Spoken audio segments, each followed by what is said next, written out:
Threat Detection 101, 5 basic steps. Malware and ransomware are, of course, some of the biggest and most widely known threats that businesses face today. However, having a solid understanding of the bigger picture will enable you to prepare your operations for a whole range of threats that you may come across and better secure your business. So let's start at the very beginning. Step 1. A big part of threat detection is understanding that it's a continuous process. As threat actors hone their abilities and increase the sophistication of their attacks, you need to continually review and improve the security of the network. Sounds like a big job, right? But once you have the ball rolling and threat detection becomes part of your everyday processes, your network will become more and more resilient to threats. What's next? Well, it's all about understanding the vulnerabilities you have and what attackers like to target. That's step 2.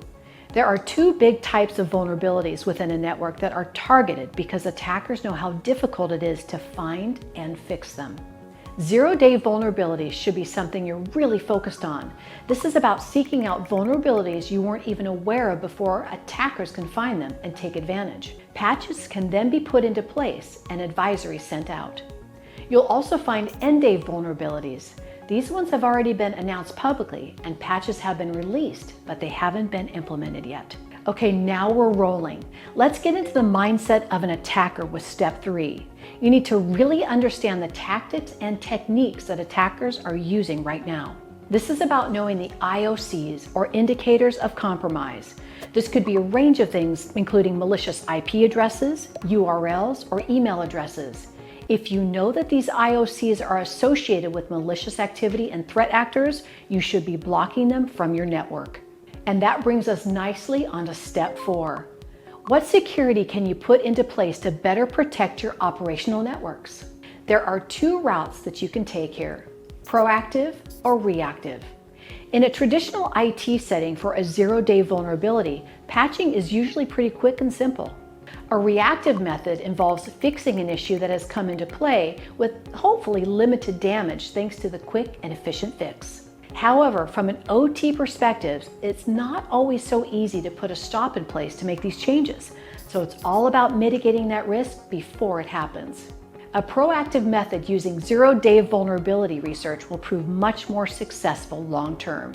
This all sounds like a lot of work, right? But don't let it get too overwhelming. It's all about prioritization.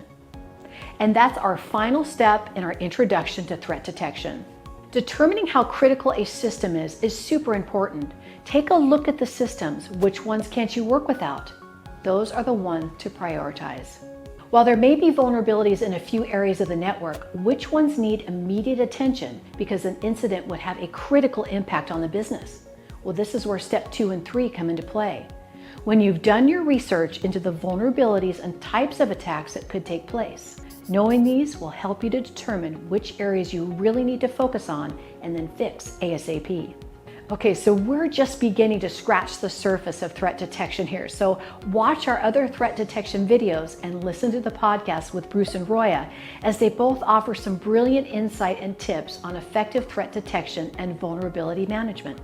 And if you haven't already, check out our full channel for more useful advice on operational security and more. And of course, don't forget to subscribe for regular insights and new videos. Until next time.